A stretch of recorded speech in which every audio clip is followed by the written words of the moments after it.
welcome to this week's episode of 20 Minute Tims. I'm joined by Melly. Yes. And Stephen. What is happening? What is happening? Battered Rangers, signed lots and lots of lovely, expensive players. Absolutely tremendous Champions League draw. That is exactly what's happening. Oasis are back together. Oh, well, not so much. That's what we're going to be talking about this week. Martin Melly, how was that for you this weekend? Oh, it's been a great week for me personally. I think with this, everything that happened, you expected this game to be the sort of culmination of it. And it was, wasn't it? Absolute cantered it and dealt a real blow here, which we were all, what was it you said, Stephen? Stomp on their guts. Stomp their guts out all over the pitch is what I said last Monday, and a troubling image. I think we did that. Yeah. Let me clip. I forgot how. But on this occasion, actually, I didn't forget. No. I remembered from the first minute to the last minute how absolutely terrible they are. And we really need to have a frank and serious discussion about where Rangers are in this football food chain of ours, Stephen, because I think some real talk needs to happen. Where they are in the food chain is right in front of Celtic's mouths, and we're devouring it. That's where they are in the food chain. Another troubling image to start the podcast. But what a week it's been, and one that has really boosted the optimism for the season going forward. Now, we've had our moans. We've been complaining about the sluggishness of the transfer stuff for weeks now, but when it all comes together, and when players are delivered, finally, as late as it was, right, and you can still have gripes about how long it took over the course of the months it took to get these players in. But when you go out and deal a serious blow to your rivals like that in an absolute canter, and you look to the bench and there's real, genuine cause to be optimistic going forward. A lot of these players haven't played yet. Some of them come off the bench and some of them haven't even played at all. But the strengthening of the squad has been quite remarkable in the last few days. The consolidation of certain positions, the jettisoning of Deadwood has all made Celtic a much better team to look forward to. And that's really all we ask, is that we ask for the best team we can possibly afford to give us hope for what might come this season. And I think Celtic have gone out and done that, especially by absolutely pasting Rangers at the weekend and giving us cause to look forward to the Champions League now, rather than thinking, oh, we're going to get an absolute doing in this. I think there's real cause to look forward to this season now, and it started in earnest on Sunday afternoon. Serious blow, Stephen called it, Melly. When was the last time you saw a blow that serious? Next question. Can you recall any other serious blows that you've witnessed recently? I mean, it was. I think the whole thing about Rangers is they came into childish, aren't they? They came into this game full of their usual bluster. They can't even get their own story straight, Rangers. They've got a real issue getting their story straight. For the past couple of weeks, it's been, this is a rebuild. We need time to rebuild. This is a bit of a project. We're working our way back from ruining our own team, right? So they had their team, they ruined it, and now they're rebuilding it and they're working their way back. But then they can't keep a lid on that, can they? Because then when the game starts to approach and they get battered, right after, they're like, well, it wasn't as close, it wasn't as bad as you think. Actually, possession-wise, we were the same. We had a good first 10 minutes. Actually, shots on goal were the same. They're raging that they've not beat us, and the fans are protesting outside the stadium, and everyone's getting super angry again. And I just keep thinking to myself, yes, but 3 days ago, this was a rebuild. Yeah. So why are you... Patience urged and all that kind of stuff. So why are you acting out now after the game as though we were on any sort of level, as if we were any sort of equals, because we're not. No. It's a difficult one for them to manoeuvre here, isn't it? Because if they are going for this rebuild, they now have to rebuild the rebuild. Philip Clement's probably went in there after the game and went, look, shots on target. It was quite close. Maybe they had better moments than us. And the players maybe thought, do you know what? Maybe he's right. That gives us belief for the rest of the season. Then they go back to their stadium and they're getting absolute dog's abuse from their own fans. Like, you told us it was all right, and I'm out there getting screamed at, getting called a loser by some guy in a crap Gucci jacket. What's going on here? So it's a difficult one for them to sort of work around here. That every time we do this, we seem to say the meltdown for this one's worse than the last one. So I think this one's going to be a tough one to swallow, because you've got 2 weeks to sit on it now. And we said it, this one's the least shocking of them all, because we sat here before and I said it as well. If they go into this season, go out the Champions League qualifiers, and then we beat them, he'll be on a sugly peg. But they've given him a new contract, and then But you didn't think it'd be this good, because they didn't think in any sort of world they wouldn't even be in a stadium. No. So they've got all that to contend with, and then taking that beating on the Sunday. It's just, I don't know where they go from here. It's 5 points after 4 games. There's a long way to go, but there's a long way to go for But them. even Stephen, Chris Boyd, right, arch Rangers fan and empty head on Sky Sports, isn't even on Rangers' side now, because bear in mind, this is a Rangers team going for a rebuild, right? They're all rebuilding and it takes patience and all that sort of stuff. Right after the game, he's saying, not one Rangers player would get in the Celtic team. That's why you're rebuilding.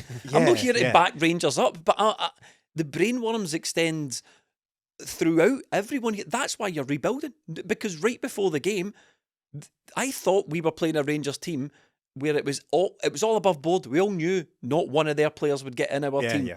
They forgot that within a couple of days and immediately after the game. Well, I think it's the inherent hypocrisy with being a football fan across the board, really, is that you talk about having patience and rebuilds and all that kind of stuff, as far as that goes, what it actually means, but also would like to rebuild while also being good and also beating your rivals who have better players than you and have more money than you. So, yeah, we're all maybe guilty of that as football fans at times, but when it is especially acute is when your entire existence is built on this flimsy superiority complex that permeates every single element of their being. Yeah. They want to be this quintessential British club.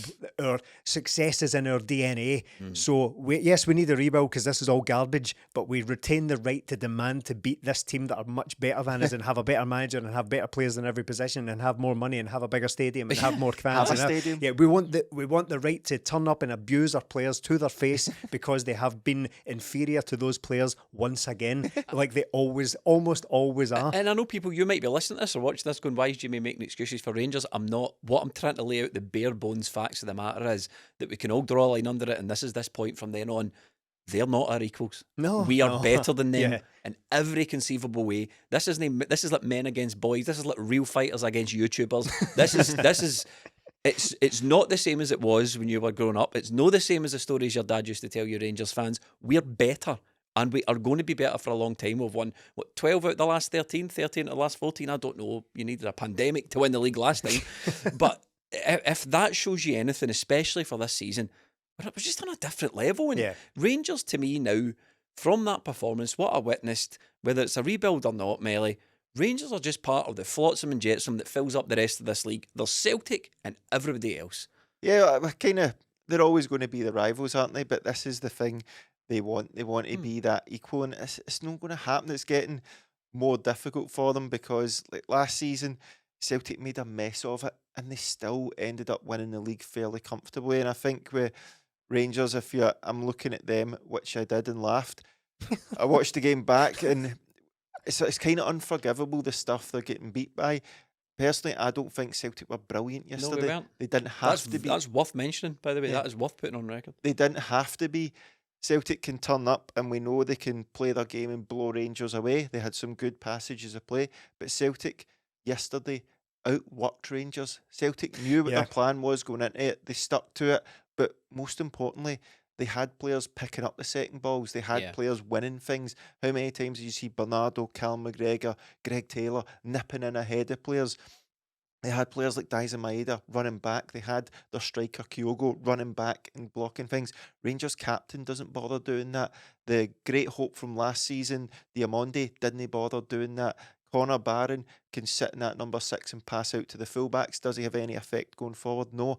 It was just pathetic, the lack of effort. And I think with what Stephen's saying about the rebuild and all that, if you're having a rebuild, fans need to see that the guys all buy into it. They don't buy into this guy, Clement. They don't work hard enough, and that is unforgivable. There's a lack of preparation and a lack of effort that's pretty... It's pretty shocking from Rangers when they turn up to season. I remember, you know how I like a terrible analogy, right, Stephen? But I was watching... Here we go. Right, I was watching the UFC once, right? And one of the worst slaughterings I've heard Joe Rogan give a UFC fighter was when he turned up to the cage, right? And they had to get the referee to clip his toenails, right? Joe Rogan's like, that's an absolute disgrace. That's a lack of respect, a lack of professionalism, a lack of preparation, turning up needing to get, not even clipping your toenails. And that's how I feel about when Rangers turn up to they're talking about potentially beating us. They want to get points off this game, but the players don't track back. The players are not putting in the effort. We're even at the most bottom grade, you're not doing the things we're doing to win these games, but you still expect to win them. I don't really understand how the logic tracks. Yeah, so they are big, clatty, yellow, sort of flaky toenails. That's exactly what we've They've been turned driving. up to Celtic Park and they've no clipped their toenails. That's what I'm saying. No, I know what you mean. They're so far off it, and as we've both been or we've all been discussing here, it's the lack of. I don't want to get too far into like the sort of chats that they have about this sort of stuff, but there's a reason that things like fighting for the cause and actually trying to win tackles and actually sort of giving your opponent something physically to think about, there's a reason that will never really go away because it's always valid. And the amount of players who were just not really showing any real effort whatsoever in that game was pretty remarkable. Do you think they were beaten before they turned up? Yeah, to an extent. I think that's possible because we were all very confident about it. You save a little bit of room for the nerves that go into these games because you never quite know what can happen. Even when Brendan Rodgers was here the first time around and we were routinely battering them, there was always kind of, yeah, but what if? And even under Ange, there was the possibility that Morelos might just come good one time, and under Lennon as well. One of these guys might come good one time and we might come a cropper here, but it never really happened all that often. But those are just the sort of mild nerves that come with being a football fan. So I couldn't really speak for them going into the game, but watching them all skulk away after the game as well, I kind of share the Rangers fans' views that these guys are all just basically essentially losers and they need shot of them. But it's not my position to moan about that. I'm thoroughly enjoying it, to be perfectly honest. But this is another set of losers because there's still Tavernier and all that from the old team, but these are another set of players. They've signed 10 players or something like that. Yeah, have come in, and it's again the manager dictates the culture in the team, and these guys are letting players simply run off them from throw-ins. We've seen that with Giovanni Van Bronckhorst, we've seen it with Michael Beale, and now we're seeing it with Clement. These guys are in this culture. How many times Brendan Rodgers returned has he talked about work? It's all about the hard work. Celtic with the hardest. Don't think he pronounces it like that, Renner. Work. Yeah. What he said was when we had the press conference with him ahead of the game earlier on in the week, he used a phrase. He says, I always tell the players to respect the 30%. Yes, we have the ball 70% of the time, but it's that 30% of the time when we don't have the ball that wins you games, and that was it in motion. Yeah, and that's the work, and Celtic put that work into motion, as you're saying. That's what they got the rewards. They didn't have to get into that next gear. They didn't have to go out and blow Rangers away. They simply had to do the things. Going into the game, you were maybe worried about. Sorry, keep going. You were maybe worried about one man that need to nullify him, and Celtic will be fine today. They just need to stop him having any sort of way of punishing them. And Celtic played their game, and there was nothing John Beaton could do about it. So I was happy enough with that. What a difference a year makes as well, because I believe that's just about a year to the day since we turned up to Ibrox with Scales and Lagerberg as the centre half pairing, and we basically didn't give them a hope that day. We were going into that game fearing an absolute battering. If only we could keep this respectable. They went and won that game, and it's basically been all Celtic's way virtually ever since, apart from when they won that 3-each draw at the end of last season. So to have come from that last year to this year, where it's an absolute battering from start to finish, and if we talk about mentality and losers and all that kind of stuff, as reductive a term that might seem, but it's like a joke about that, but they were celebrating a draw just last season against Celtic. They were wildly celebrating something happened. I don't know. That thing at Hampden with the fans? Half-empty Hampden, and they were going absolutely wild after beating St Johnstone or something like that, I think it was. So, yeah, what a difference a year makes. See if I was being as charitable as possible with Philip Clement, and it's no my job, right? But look, it's getting like a bit pathetic, like listening to the guy just now. It's like he doesn't understand the culture he's in. See, things in Scottish football are too black and white. There's winners and losers, and that's it. Yeah. If you come out after, and this is the difference between Clement and Brendan Rodgers. Brendan Rodgers has bred a high level, high functioning, hard working, work ethic Celtic team that's difficult to play for, and he's been ruthless with players, and you've seen that in the way he carries himself in interviews before the game, after the game. Everything is built around this culture that Brendan Rodgers is trying to create. One thing Brendan Rodgers never does is make excuses. Even when it was going wrong last season, he never made excuses. He never came out and said, well, actually, this happened or that happened. So for Philip de Clement to come out after the game and talk about the possession was 50-50, the shots on target was 50-50, the total shots in the game was right, that might be true, but nobody cares. Nobody cares when you lose. And I know the point he's trying to make. He's trying to make the point, yes, I'm building something, and maybe we're not as far away as we probably could be, and there's green shoots of hope here. Nobody cares.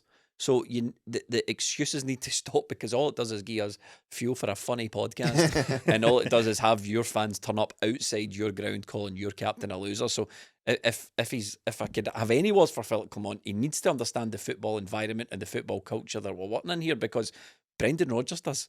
Brendan Rodgers completely understands the football culture that we are creating here. Yeah, and he needs to be careful about that citing stats after the game as well, because I know that some fans, some football cultures, as you put it, might be more tolerant, might be more open to hearing about how things might not be as bad after a 3-0 defeat. I mean, I'm stretching the definition of it here. I'm trying to do my best for the guy here, but no one's going to want to hear that.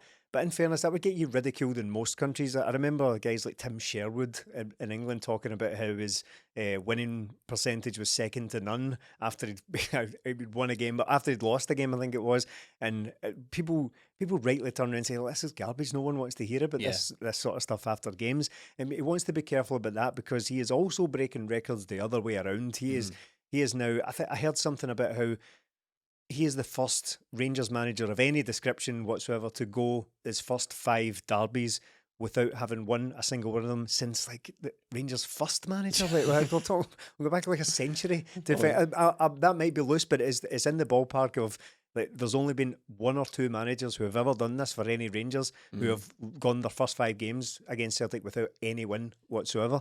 So he wants to be careful about pointing out we sort of factual curiosities about games here. They need to change the narrative about these games, don't they? Because the what's happened here, I think, with Rangers is because they got close for a couple of months last season.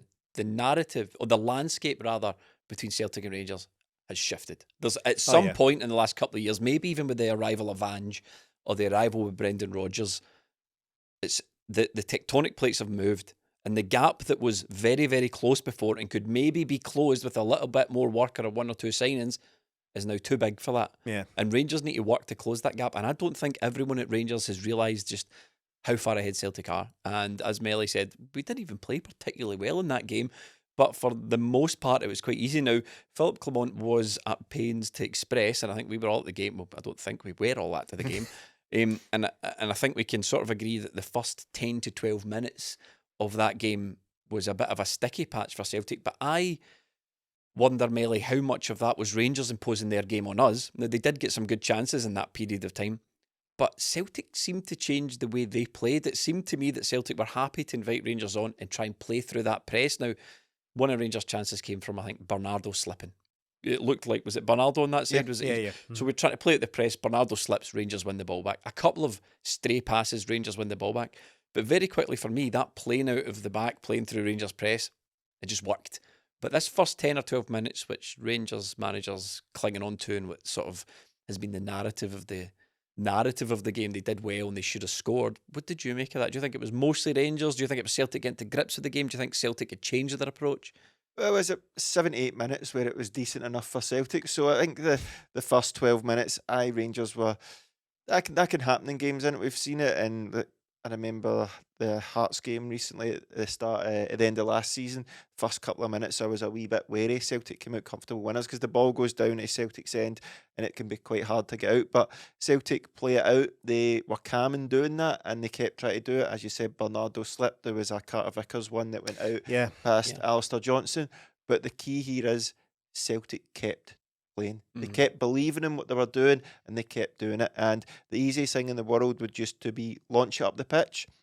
Celtic played their game, got out, and Callum McGregor springs, sends KUHN on and crosses for Kyogo. Now the goal was disallowed, but that was the point in the game where everything changed. Celtic got through them once and they took them apart. All it took was 4 passes or something and they were through on them. Rangers then completely changed what they were doing and just dropped off and lost complete belief in what they were doing. That's on the manager. Under Celtic, when Ange came in, we went to Ibrox and got beat. We get beat 1-0, but we could see what was going on. I can't see what they're trying to do now. There's no belief there. Celtic kept doing what we're doing and got the rewards for it. And after that, there was only one winner in the game, despite it being 0-0, because what that good build-up Rangers had, the heads just went completely after that, and they just resorted to the usual tactics. And Celtic, I think, did change their tactics playing out and pressing Rangers. I wondered if it was sort of in preparation for the Champions League. It wasn't such an aggressive press to me, but Rangers just lost belief in what they were doing. Celtic kept belief in what they were doing. There was one winner. It was the goal that everyone's sort of saying that it changed Rangers' mentality. The reason I think it changed their mentality because it was at that point in the game where Rangers thought, shit. They thought, wait a minute, this lot can play right through us if we are not careful. And immediately when that goes into your head, you know, I was listening to a podcast, and it might be a Rangers one because Lord knows they're delicious. And I'm stuffed. I couldn't eat another morsel. Oh my goodness. But I was listening and they were saying that offside goal, it was chalked offside at that point. That should have been a bonus to us. And I thought, no. That was a warning. Yeah. And Rangers players knew it. Rangers players thought, shit, they can play right through us and this can happen. And it was going to happen all afternoon. And they got away with that by millimetres as well. I haven't even seen a conclusive picture of that. I'll have to take their word for it that was definitely offside. But the picture we got was this diet VAR that we get from a weird angle where it's kind of diagonally and there's two lines touching each other and there's some dots drawn in the pitch. That's all we've got to go on. So it looked very marginal. Just on VAR, right? I've sort of promised myself this season that I'm not going to talk about VAR or referees, right? So when I do, it's it's serious and it's worth mentioning, right? Because without breaking my own rule, I agree with your conclusions on that one. Yeah, it was it doesn't matter anymore, but the evidence that we got was rather sketchy, to say the least. So all that to say, they got away with that by the skin of their teeth, that offside trap that eventually got the goal chopped off. But it was this style of play that manifested itself in a dodgy, it felt at the time, first 10, 12 minutes, right? That's part of what I was talking about at the very top of this when I used the word optimism, because I don't think Celtic were perfect on the day at all. I think they've got gears to go up. I think they've got extra quality now that they can call upon. And if they get stuff like that right, that style of play, playing out from the back, carries inherent risk. That's always going to be the case. It's a risky, high risk, high reward approach to the game. So it's not always going to be perfect. But if that works a little bit better, then Rangers are going to be in serious bother, and so are other teams. But I agree with what you're saying as well about how Celtic's biggest challenge. I thought they started both halves quite poorly. I think the second half there was the one where Bernardo just played in Dessers and Dessers just passed it back to Kasper Schmeichel. But it was more about unfortunate moments and individual mistakes that, of course, again, that's part of it. You make mistakes when you're trying to play it from the back, but Melly's already mentioned it. Carter Vickers had a very uncharacteristic pass that went straight out of the pitch, and that allowed Rangers to attack again. There was one just slipped from Bernardo. So if that all comes together, then Celtic are going to be a force to be reckoned with, because all this stuff was evident from pre-season. You don't pay all that much attention to pre-season, but what you're looking for is just clues here and there as to what Celtic are practicing to do to a team in the SPFL, or even hopefully in the Champions League. And that was all evident in pre-season, playing very, very well. And some of the football they were playing was absolutely great, and that has just continued. That ball's just rolling into this season now. So won every single game, barely conceded a chance. Even Kasper Schmeichel got to do his stuff as well. He had a couple of saves as well, to be fair. But the optimism that I'm holding from this is because Celtic didn't have the greatest of starts in both halves, is because they didn't play all that great at times. That's because I firmly believe we've got another level to go up, and woe betide whoever gets the full brunt of that. DAIZEN MAEDA. I just love the guy, and he loves playing against Rangers. He does every time, and it's the kind of first name in the team sheet. He's an absolute scalper these days as well. 3 goals against him. I can't. There's no denying the guy is absolute quality, and I can't. I'll talk about DAIZEN MAEDA, but again, unforgivable. You know he's there, or you know he's going to be there. Just don't not look at him for a start. It's not even the not looking at him. You're talking about Tavernier presumably on the goal, and again, even the Rangers podcast I was listening to, by the way, check them out after you've listened to us. After you've listened to us, they are now saying he's terrorised by DAIZEN MAEDA. I think Sports Scene were saying that they need to take Tavernier out of the firing line in these games. That's how bad it's getting for this guy. But they're after his head now, to be honest, Rangers fans. I think that it's been getting toxic for a long time between the fans and Tavernier, and I used to think his only crime was really just that, accepting the captaincy. Wearing that armband has made him a target, but now he's just bad. To be honest, I used to kind of not defend them. It's not my position to defend Rangers players rather. But as an observer, I used to think, see, if it wasn't for that guy, he used to be mid-table without his goals and assists and all that. I know he can't really defend, but he does a lot for Rangers. But now it's beyond that. Now it's beyond that. He's just a complete liability. I playing for Rangers, right? It's a thankless task. He might as well be playing for Preston or Birmingham or one of these teams, winning just as much as he's winning at Rangers. That is to say, nothing. Getting paid probably as much money, maybe a wee bit less, but he's not getting abused by Celtic fans and Rangers fans. And I don't get it with James Tavernier anymore. I don't get why they keep playing him at right back, because he's got no...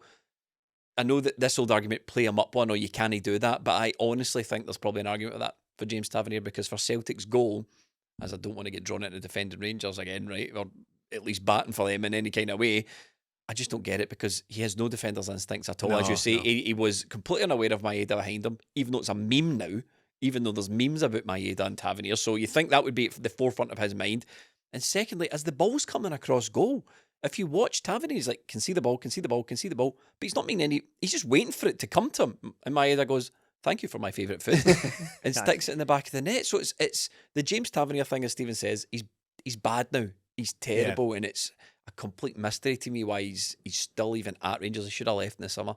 But at the same time, DAIZEN MAEDA is unique, isn't he? I think if they'd have put Sterling at right back, I don't think it would have been that much different. He's just ahead of people the amount of times he wins the ball back. But it's just a great goal from Celtic's point of view. We've got a throw in there. We've finally started doing stuff with throw-ins. It's all coming together, lads. And that sort of triangle of Bernardo, Johnston and KUHN, who Celtic just kept going down. A lot of the time it's been down the left side. This game it was all down the right-hand side. We were taking them apart. I thought the wide areas where it would have been won. And the cutback from Johnston's great. Proper slips, and there's DAIZEN MAEDA where he should be and Tavernier where he shouldn't be. So DAIZEN MAEDA has to get credit for this.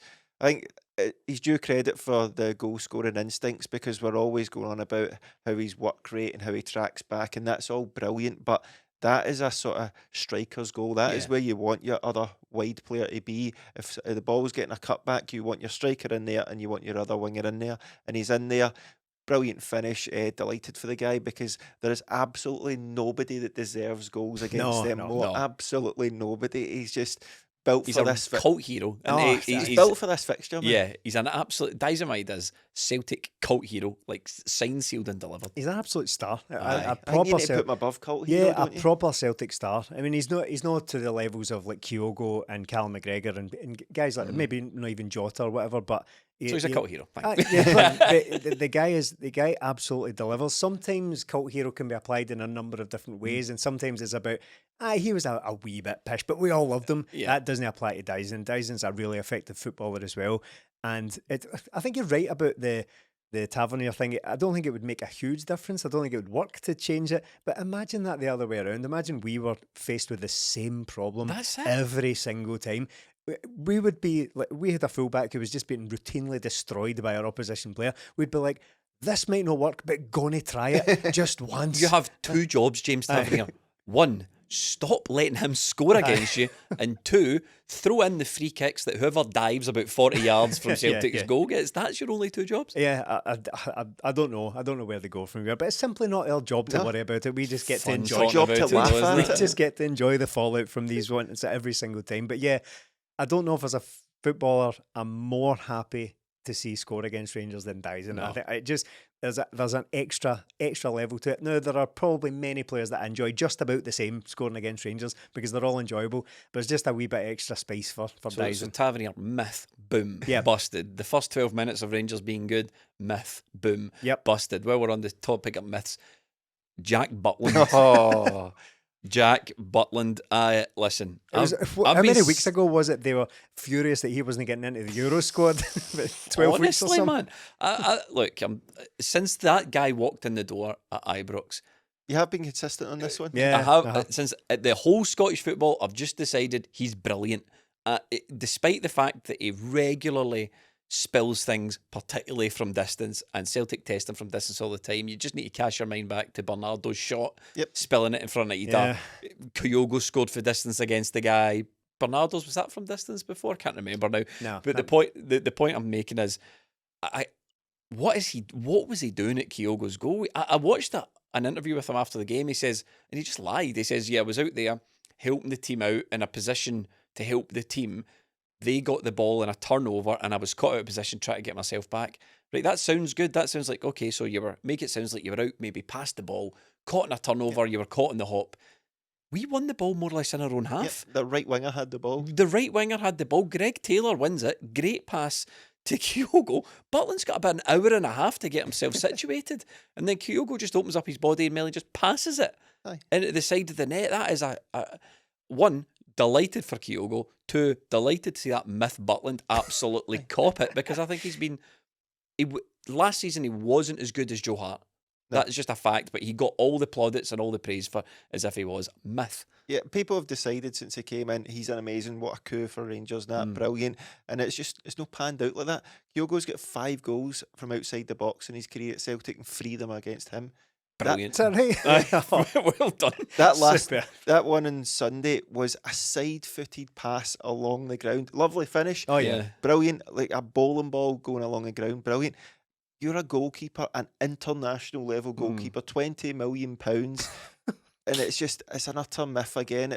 Again, Barkas get hounded out for Celtic for something similar. There's memes of that we laugh at. That was a friendly, was it not? Yeah, it was a friendly against West Ham. There's memes of that we laugh at. Butland has been bang average, and I just don't see it anymore. It was brilliant from Kyogo. He absolutely loves these games. Greg Taylor as well. And that's that wee bit of hunger, that bit of desire, that extra work that he put in. He wins the ball off a guy who was sort of half-arsing it. Kyogo gets the ball turned. He doesn't even really need to look up. He just knows that Butland's no there, and he just strokes it into the back of the net. That's the game done. That's a better word, actually, when I Stroke. stroke. I would never dare use that on a podcast. But when I spoke earlier on about Rangers' lack of fight, right, I found myself getting a bit like them. I'm becoming one of them by talking about fight and dig and all that. It's concentration. That's what I'm really talking about. The first goal was a throw-in. They completely lack concentration. The amount of times they switch off, it's not about blood and guts and snotters and staunchness or anything like that. The failure to staunch once again. You get 0 points for staunchness. That's as right. we once Yeah, said. it's concentration. The amount of times they completely switch off is completely unforgivable at that level. It's not. That's something you can actually apply to just about any level. You switch on if you're mentally strong enough to be at that level. That's not something that should happen. And that was Greg Taylor just anticipated that. Tierney just didn't look interested. I thought Greg Taylor was brilliant in the game. I think he's had a great start to the season. Greg Taylor, one of very many, that actually just one of those just functioning cogs in the Celtic machine that maybe goes unnoticed at times. Or, worst case scenario, people just plain, kind of don't rate him. But that's fine. I'm not here to change anyone's mind. Tierney was probably their most dangerous player coming into the game. I thought that going in, I was not worried, but I was. If you had to pick, if you got into my head, I would have picked Tierney as one of the danger men because I think he looks quite skillful and he looks quite creative at times on that wing. So I did think that, and in typical fashion, what I thought going into the game was they're just going to target left back as they always do, just shell balls on top of him. So I did think about Tierney, but he didn't really get a look in. A couple of runs here and there, nothing of note, nothing creative. No, lovely sort of outside of the foot pass to nobody that went out this first couple of minutes. What was that? But with this game, we all know that Celtic can go into these games and blow teams away. We can do a 15-20 passing move and rip teams apart, but we didn't have to work hard, but we did work hard. And the way I mean that is, if you look at all the goals, Celtic have got a throw in, 10 seconds later the ball's in the back of the net. Rangers are passing it out, Greg Taylor intercepts, 5 seconds later it's in the back of the net. And the same with the third goal as well. Rangers win the ball back at the left back area, Barron, the Great White Hope, passes it into McCausland. Terrible touch. Celtic win the ball back, score within 5 seconds. Celtic are doing the hard work so they don't have to work hard and passing Rangers about. All the goals, a lot of the time, if you think back to Ange's time, if you think back Brendan Rodgers' first time, the amount of just Rangers mistake, Celtic pounce on it. This isn't just a new thing. This has been happening over and over and over again. It's it's this what you need to, we need someone anywhere about to dig, we need fight and all that. We do that too. Yeah, I know. We do that as well, and we're good at football. So they think this is some sort of work ethic that is specific only to them for some reason. But but we do that as well. We fight, we dig, we battle. Look at Bernardo in that game. The guy was, I think that's Bernardo's best game in a Celtic shirt. Oh, yeah. And he was absolutely battling for every ball that he won. We were picking up second balls left, right and centre. Bernardo looked to me, I've not looked at the stats, but he looked as if he took the ball off Rangers players multiple times in that game. People were trying to bash him about. He's sticking his head in play. It was great. Yeah, I thought it was easily his best performance for Celtic. Only on for an hour. I thought he was quite unlucky to get subbed, but even within that hour, I still think he was the best player in the park for the full game. And just one of those, the game that was the sort of, everybody else has their position in the team. Bernardo's come in because Matt O'Reilly wasn't there, and you maybe think there's £11 million player, could he have started? But that's, again, always say it, competition kills complacency. Easy for me to say when I get it, but he's got a guy on the bench, 2 guys on the bench who could be vying for his spot in the team, and he puts in that performance where you look at it and go, do you know what? You're going to be hard pushed to get that guy off. Unbelievable from him. He's very, I don't know if it's me putting this perception on him that he's coming from Benfica. He must be a sort of a graceful player, but he's got a bit of that, but he's got all the work ethic in the world, and it's brilliant. It's great to see, because that'll work no matter what team you play for. What he does in there will work for Celtic, it will work for every team, because every team needs that, especially in these games. He did play a lot of the Champions League games last year because he's got the engine to do it, and I think he's working his way in. He's didn't really get the pre-season, and then he's started the last 2 games, but he's not completed them. But he's going to be a good player for Celtic, and this was his sort of defining moment so far. It's quite interesting about Bernardo as well, because when he came back, he was asked in his various press bits and pieces what you're going to say. What it is he brought, or he thinks he can bring to Celtic, even though he'd already played for a season. But he described himself as very much an attacking midfielder, and he wanted to get more goals, because that's what the game's all about and all that, and that's what he wanted. He wanted to get more goals and assists. And if anything, that was possibly the weakest part of his game. Just in that game, I don't mean in general, but in that game, it was everything else. It was the work and winning battles in midfield. And the one chance he did, albeit create for himself, he completely fluffed it. So it was quite an interesting contrast, in that he believes himself to be this sort of midfielder with the potential to get forward and get goals, but it was everything else that really impressed against Rangers. The arrival of Engels, people seem to think that Bernardo is the one who's automatically going to miss out, but I'm not sure it's as clean cut as that. No, I think it's a good headache to have. Now we look like we have genuine options now, and look, McCowan come on and played his bit as well. Yeah. But with Engels coming in, and I think why I'm so happy with the business that's been done, not only coming in but also going out, is that we seem to have just sort of condensed the position down a good bit. There's a lot less fluff around the squad that isn't getting used, and now we've condensed that down into, right, we've probably got 5 midfielders that we'll probably use quite a lot now, and you can move things in and out. But based on that game, I don't think Paulo Bernardo is under immediate threat. I think it would probably be Hatate, if I'm honest. I don't think he was. I don't think he was terrible. I wouldn't say he was terrible. I think he's had poorer derbies. I think at the tail end of last season, he was a little bit. Well, he was miles off it, to be honest. In the games against Rangers, I don't think he was to that level. But I think he's possibly in the biggest threat of losing his place when these guys sort of get fit and firing, as it were. Melly, I'm coming to you. We're going to talk about Liam Scales. We've signed Austin Trusty. Yep. Another deadline day signing, £6 million, and he's a left-footed centre half, so it looks like he's going to be potentially taking Liam Scales' place.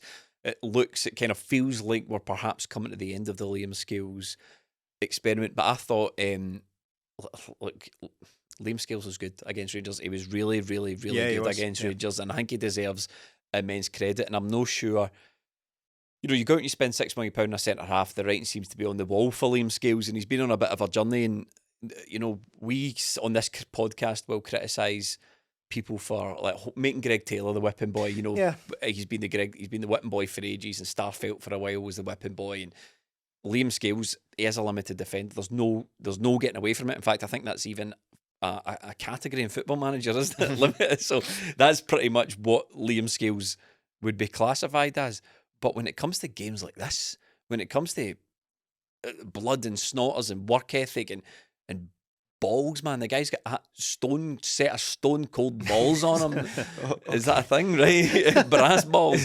I just thought, it's just, if that's the last time he plays for Celtic and Trusty comes in after the international break and takes his place, you think, what a sign off. I think it's not a Liam Scales experiment anymore, is it? He's until Trusty came in, he's the second best centre half at Celtic. Fully established, Yeah. really. Yeah. So it's not an experiment. And look, I've been highly critical of him. I still don't think going forward, if Celtic want to get to where I want them to be, I don't think Liam Scales is the answer. But in this game, those are two different things, though, aren't they? Because I want to sort of back him a wee bit and see what people might be saying. Those are two different arguments. Saying Liam Scales is not the player to get us where we want to go is different from saying Liam Scales, this is all your fault. Liam Scales was called upon, he was put in position, and he had to earn the manager's trust.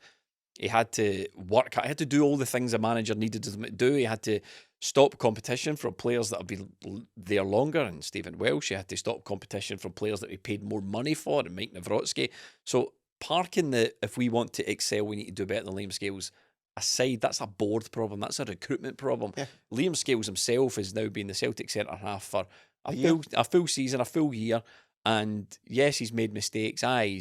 We know what he's like when he's on the ball. He's a bit limited, but you just can't fault the guy's work rate, the guy's effort, the guy's bravery, all these other things. Performance. To be honest, I thought he was excellent against. I wasn't just. I mean, over the piece. Yeah, right. Okay. Over the piece, but particularly as you say in that Rangers game, his performance was brilliant, man. I think when you said he was good, downplaying it, I thought he was excellent. I thought, look, I've been critical. Well, actually, this thing I said was brilliant. So. Brilliant. So I think he was great in the game, and I don't think it will just be a case of Trusty comes in and that's it, done from now on, because I think it'd be quite harsh for him to lose his place. But we're at the point now where Liam Scales is an option, and that's where we want it to be. He's not a bad option. I don't think the plan was ever going to be Liam Scales as your centre half alongside Carter Vickers. We've now got Trusty in. You'd assume that he's going to come in at some point and be the centre half, but Liam Scales is fine, the guy behind that. I'm absolutely fine with that because he's good in these games. It's the games where he's on the ball and maybe European games that you start to worry, but that's a matter for another time because he deserves the credit at the weekend. Him and Carter Vickers, in fact, the whole back four gave Celtic a platform to build off, and the goalkeeper behind them all stayed calm in the ball, and they all knew what they had to do, and they all took on the ball. So Liam Scales defended brilliantly. Massive credit to him, and I think he's going to be a decent player for Celtic. But now bringing these signings in mean that we've got options rather than Liam Scales being the only option, and then we worry about if Carter Vickers gets injured, it's Scales and Welsh is injury prone. So we've got options now in defence, in midfield, and this is what we were talking about. This team is a good team. These guys we've brought in can hopefully elevate us on to the next level. Based on all the obvious reasons, if we assume that Trusty is destined to kind of take that jersey because of all the things you've just said about the outlay on him, it seems to be quite highly rated. He's fairly experienced at a very good level. If we're destined to have him in the team at some point in that position, in that left-sided position, I'm not bothered how long that takes, to be honest, because I'm perfectly happy with how Scales has been performing, and he has come in at the very, very end of the window. He's been called up to the USA squad, so he's probably going to be away for the entire international break. He's not going to be training with the team just yet, which is unfortunate, but that's what happens if you leave your business to the very last minute. So him and Engels have both been called up, and they won't be with the squad for a couple of weeks, but that's fine. We'll deal with that. But as you say, Melly, the main thing was options in there. I've been droning on and on about centre half the entire window, and it's not because I want Scales out this team immediately. I want him out the team as quickly as possible. What I said all along, check the record, bud, was that we can't have one option for that position. We simply cannot get through a season with one option.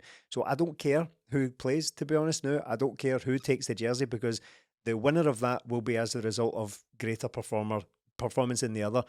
Whoever takes the the positions in the Celtic team will be through merit now because we've got a squad. We've actually got a squad that looks good now on paper, and that wasn't the case even just a couple of weeks ago. So anyone that gets into the Celtic team will be there on merit, and that's what I wanted. So I don't care whether it's Scales or Trusty who gets it.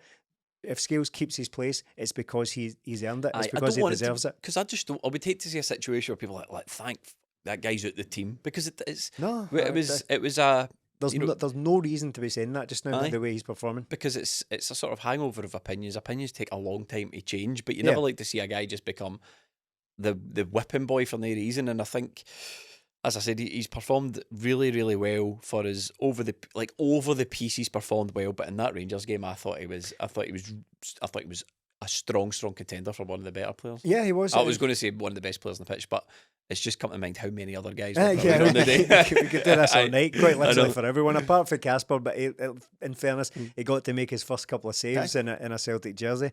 But yeah, Scales, he deserves it. He was definitely in the conversation for man of the match, because while he might not be eye-catching, it's timely interceptions. It's getting a toe on something. It's getting a head on something.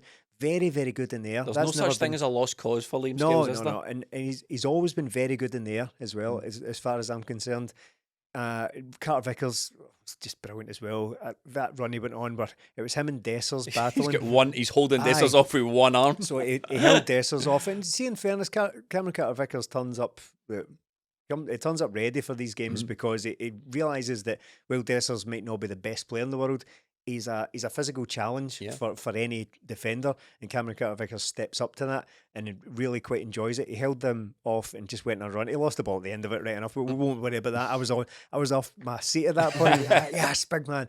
But where was it? Oh, there was another couple of moments as well where Cameron Carter Vickers, he's got a wee knack. I've noticed this a couple of times where he'll win the ball and then he'll go through as well. So he'll win a cracking tackle and then he'll leave a wee bit on as well. So I'm a big fan of that as well. So I thought the two of them performed brilliantly, because we can talk about how Rangers never really had a chance in the game. A lot of that's down to the fact that the defence was very, very steady and limited their chances to next to nothing. Well, a couple more agenda items here. Next up is Nicolas KUHN. When we were watching the highlights back before the game, you says as Nicolas KUHN arrived. Yeah, I thought he just had them on toast the whole game. I think we were talking about it after the game. There was a point where the ball looks like it's going out in the right-hand side. He manages to touch it and then flick it past the Rangers player. I thought he gave Jeffy a torrid time, and I think the best thing about him was he'd get the ball and he'd just simply go straight at them. Last year, he would maybe doubt himself a bit. I don't know what it was, or he didn't feel he had the pace. This season, he's been brilliant, and you're sort of looking at this game as this sort of benchmark then, right, let's see how he can do in the big one. And I thought he was exceptional. I thought he got the ball, he took on his man every time, his pace was great, and having those two options out wide is also, he's got an eye for a pass. That relationship he's built up with Alistair Johnson, who player of the year so far. I know we're only 5 games in. He's been absolutely brilliant. Coming that off, right side was devastating against Rangers. Absolutely tore them apart, and you worried about Matt O'Reilly being taken out of that, but Bernardo came in there, and I thought KUHN was great along with AJ down that side, and I think hopefully he can go from strength to strength. And it was good that in the game we got to bring on James Forrest for his 500th appearance, but when KUHN went off, you could see he was strapped up on his left leg, I think it was. So he's obviously carrying something, but still did enough to tear them apart, and that he's just at the heart of everything Celtic are doing right now. And I mentioned it last week, I think it was the wide areas that were going to be fruitful for Celtic, and him and DAIZEN MAEDA done it. I want to talk about CALLUM McGregor, because I was thinking in my lifetime watching Celtic, and I don't know if I can articulate this quite well, Stephen, maybe you can help me, but I can't remember a Celtic captain dominating these games, right? On the whole, as much as CALLUM McGregor has against Rangers whilst being captain across the piece, with quality. Now, Scott Brown dominated Rangers games, but he wasn't as good a footballer as CALLUM McGregor is. Other Celtic captains have just not been on CALLUM McGregor's level in terms of absolute quality. And I don't think that was his best game against Rangers by any manner of means, but in terms of absolute quality, in terms of being everywhere at all times, receiving the ball, he is the absolute heartbeat of these games. He's in many ways, when we're talking about dig and snotters and all that, these things that Rangers fans and other people think that's what controls a football game. It's no really. It's game intelligence, it's movement, It's been great on the ball. It's known when to drop. It's known when to come and help out your teammate. It's known when to give directions. It's all these that's how you control football games. It's no running about launching into people. It's quiet, quality, confidence, understand the manager's instructions, following out instructions. It's all these things Callum McGregor brings to the game. You saw that when Luke McCowan came off. Yeah. You saw he was saying to Luke McCowan, he was giving him directions and he called him over, and then later on it transpired that, you know, McCowan gave an interview, says Callum McGregor says, like, go play your game. I'm behind you. I've got your back. You just drop in and out here and go and play it. And you think that's a captain. That's what controls these games. And then obviously the cherry on top is that wonderful goal against the myth Jack Butland again. I think Callum McGregor, more than really any other player, sums up for me why Celtic are always, as long as he's around, destined to be largely on top of these games. I don't mean that we're going to win every single game, because that's not how football works. You will drop the odd result here and there, as we've seen. Callum McGregor has been part of bad results against Rangers. But I think overall, over the piece, I think guys like him are why Celtic are just significantly better, and it's because of how good a footballer he is. This isn't the 80s. This isn't you can't just hatred your way to success in football. I think they know who'd be top if they can. Yeah, exactly. If only it was just that simple, because you can set your watch by this stuff, and I know football fans are just a bit like that at times, but again, particularly in Rangers' case, it's all back to basics. We need this, we need staunchness, we need right good British boys in there who know what it's all about. We need people being held up against the dressing room wall by their throat and all that. We've been hearing it for decades. Jimmy Bell would never have put up with this, etc., etc. Get Steven Gerrard back's the latest one. Yeah, John Lundstrom just hated them. You can tell by looking at him. Right? Yeah, he hates his Turkey. All that stuff, right? But it's not that. It's good footballers. It's good footballers, but also with the balance that Callum McGregor brings, the know-how, the been there and done that, the grit at times, the ability to roll up the sleeves. I know I'm wheeling out a lot of cliches here, but I don't know how to articulate it any other way than that he adds all of these elements to being an exceptional footballer as well. And that's the reason, that's the difference. It's not like just dig and hatred and bile and all that kind of stuff, because that's what they would like football to be about. If only it was just a case of just turning up the staunch meter, they would all of a sudden just be dominating again. But it's guys like Callum McGregor, it's got Brendan Rodgers as well, of course. It's guys like that are why Celtic are better. And as long as those guys are around, essentially always will be. So long may that continue, because he's a special footballer. If I'm honest, I don't think he had his absolutely best game against Rangers the weekend. I think he gave the ball away a couple of times in a way that was uncharacteristic of him, but only noticeable because that's Callum McGregor. You don't really expect that. Don't get me wrong, every player gives the ball away in these games, but when Callum McGregor does it, you do think to yourself, wow, that's very unusual. So but I completely agree with what you've just said about how he casts a long shadow over these games and dominates basically every single part of it. That probably involves, as you've just said, dragging teammates into it, making them feel comfortable, making sure the overall level of the team is good enough for the standards that he has seen over many, many years and dozens of derbies now, making sure that standard is maintained. And again, this is the reason that Celtic are in the position they are. This is a guy that always looks brilliant in these games. We cast our mind back again to that game this time last year.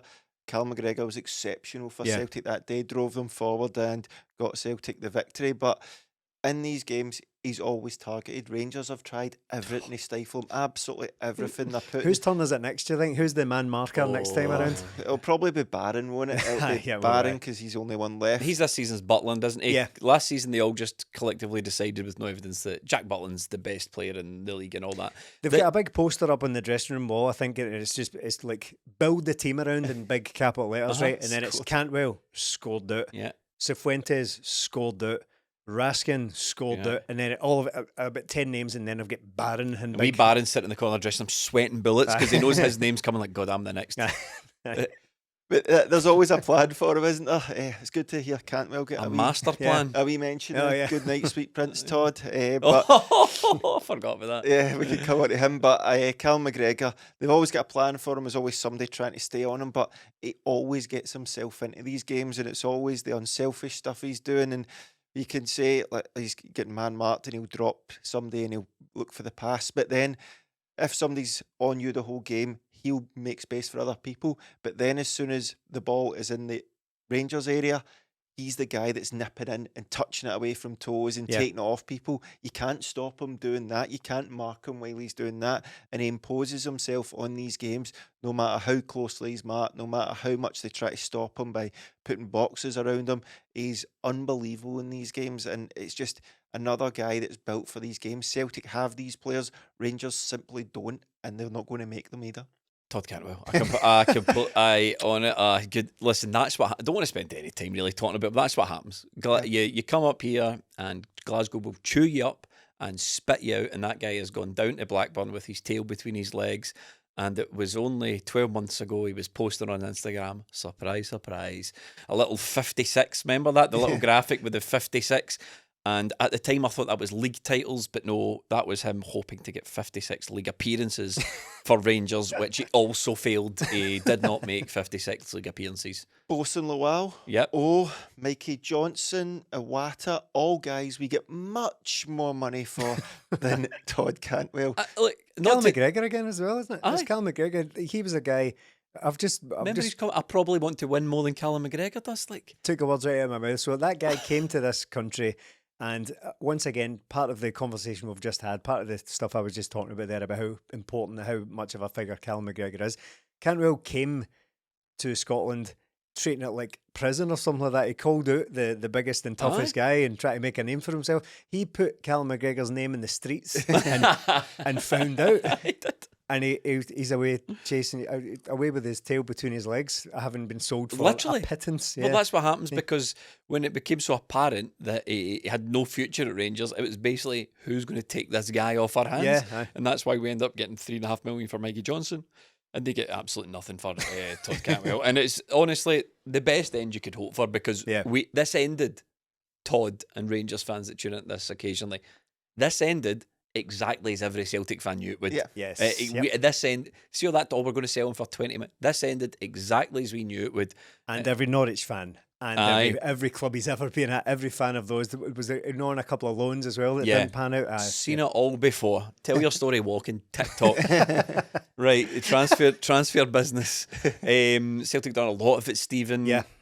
I mean, we broke our transfer record, bringing in Arnie Engels for £11 million. We brought in Luke McCowan on deadline day. We've already mentioned Austin Trusty. We brought in Valle, the left back from Barcelona.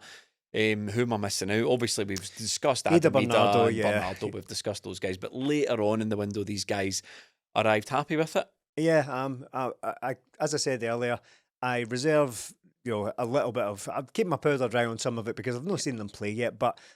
On paper, I'm very happy with it because all I really ever asked for during this was identifiable quality, and some transfers don't work out, fine, right? But Celtic have done all the right things here, in my opinion, aside from it taking a wee bit too long, but I don't care about that just now because it's over, got the players in, and we've not taken a scratch, to be honest. We won every single game and barely conceded a chance, so that's fine. It doesn't matter that it took too long.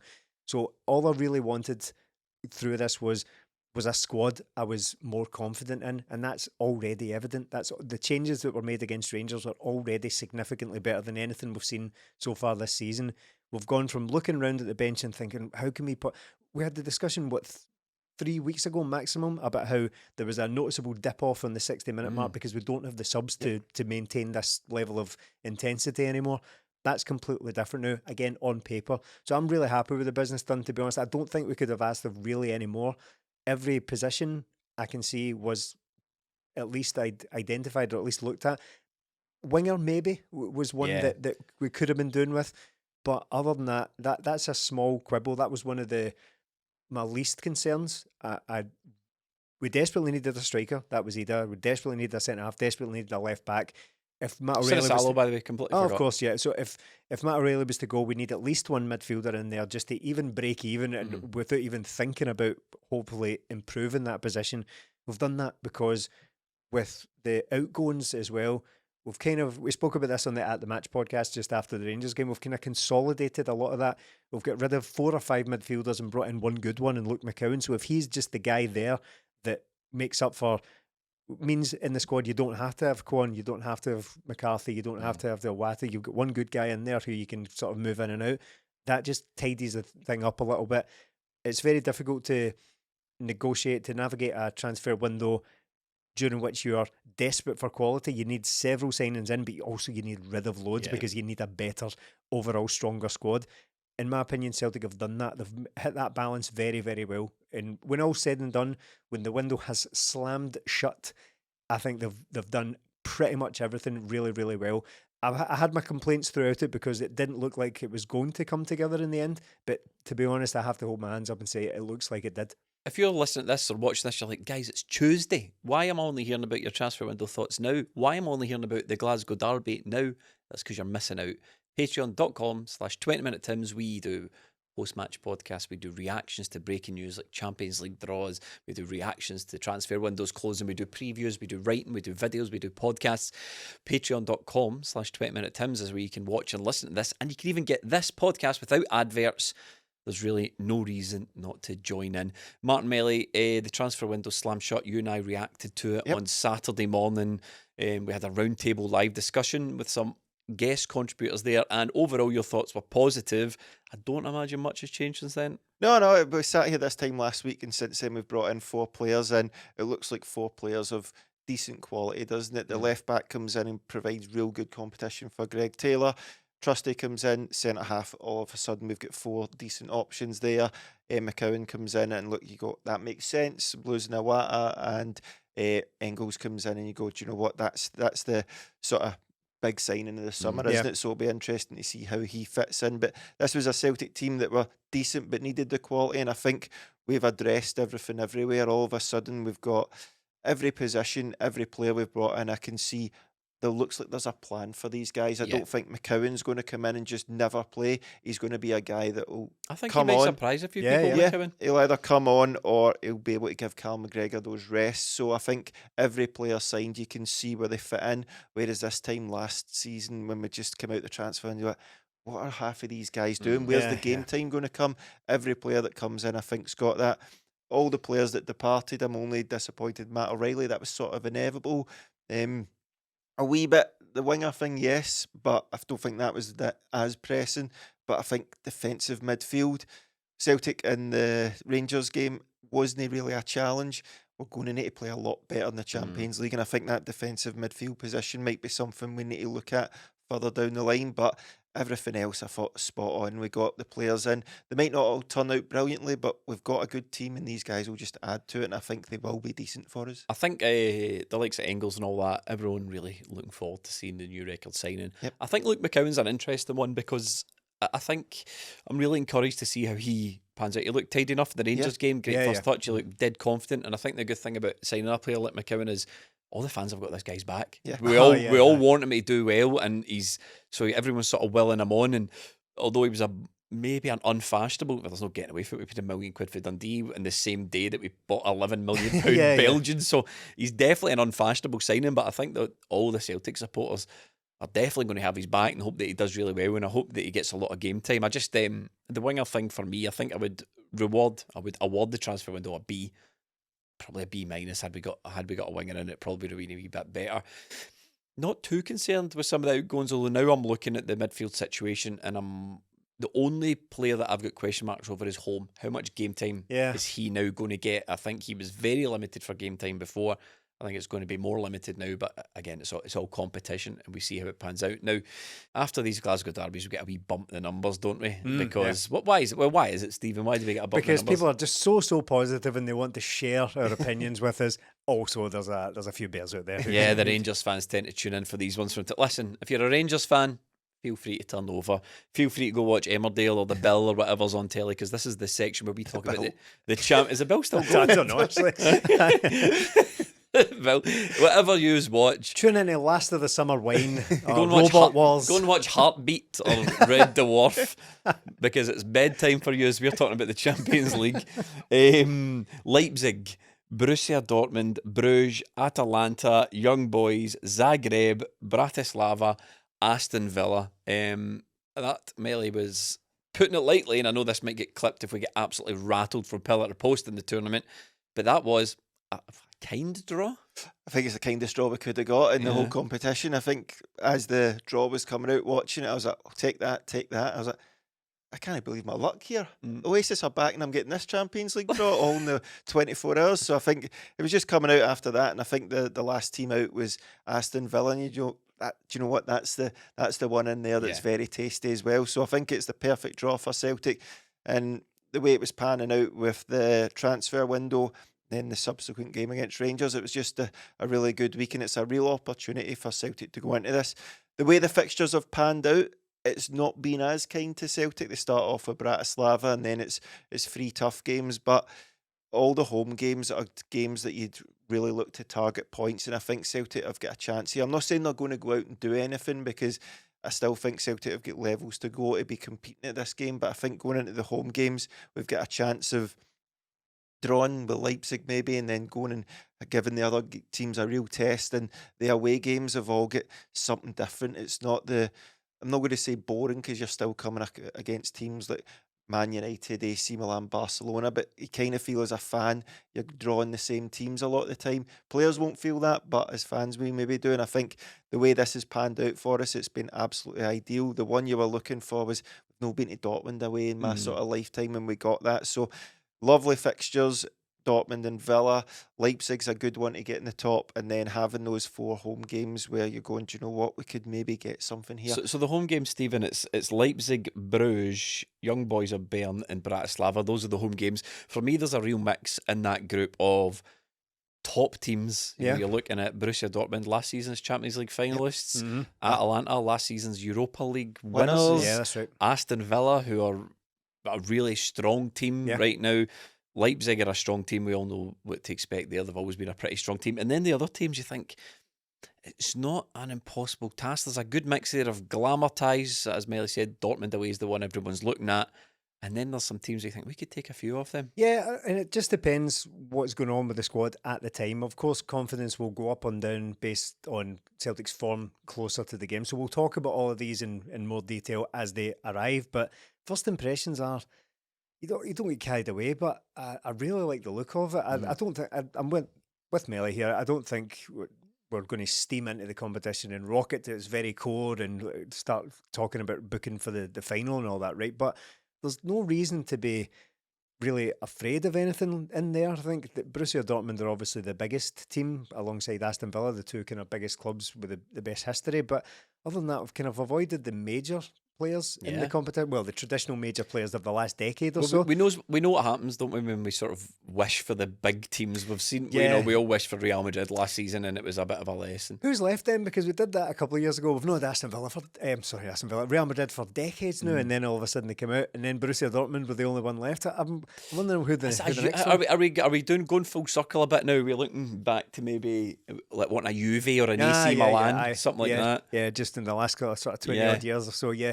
Nostalgia buzz there, but like just my first impressions of I keep going to say group, but the set of fixtures that we've got on the table, very encouraging, to be honest. And I don't think there's anything to be afraid of there. And I think with it, well, it's up to Celtic. It's Celtic's job to hopefully help with the level of confidence going into them. But as we sit here, not long after the draw, just a couple of days after the draw, I think Celtic can actually do something. Now, I suppose it's up to the individual as to what do something actually means. That could be as little as win a few games, win a couple of games. Yeah, what does this make a mark in Europe actually look like? Yeah, so I think the bare minimum objective for a club like Celtic would be to finish in the top 24, because that's the cut-off point for the playoff games after that. So that's a decent target, I think. We will see. But looking at the home games, big cliche and all that, but if you don't beat Bratislava at home, you don't deserve to be here, quite frankly, and that's a bare minimum for a club like Celtic. Harsh. Yeah, I just think. You mean be the tournament? Yeah. Yeah. So I just not in existence, not alive. But there's your team talk. Yeah. So yeah, that's a big cliche, as I say, but we have to be looking at games like that and thinking, right, we can take points from that, definitely. But again, we will see. We will see how it pans out. But I don't think there's any reason to not be confident as a team like Celtic. As a team for Celtic's growth, in that it all seems to be coming together, playing some really, really nice stuff, get genuine quality into the squad. It all bodes quite well for an approach at the Champions League. How it will go will become clear in the future, but I'm really looking forward to it based on those set of fixtures we've got. Yeah. And on that, we shall wrap up this episode of 20 Minute Tims. Thank you so much for everyone who watches and listens. Support us on Patreon, patreon.com/20 Minute Tims to get a whole host of benefits. Check it out. There's links in every bio, and we'll be back next week.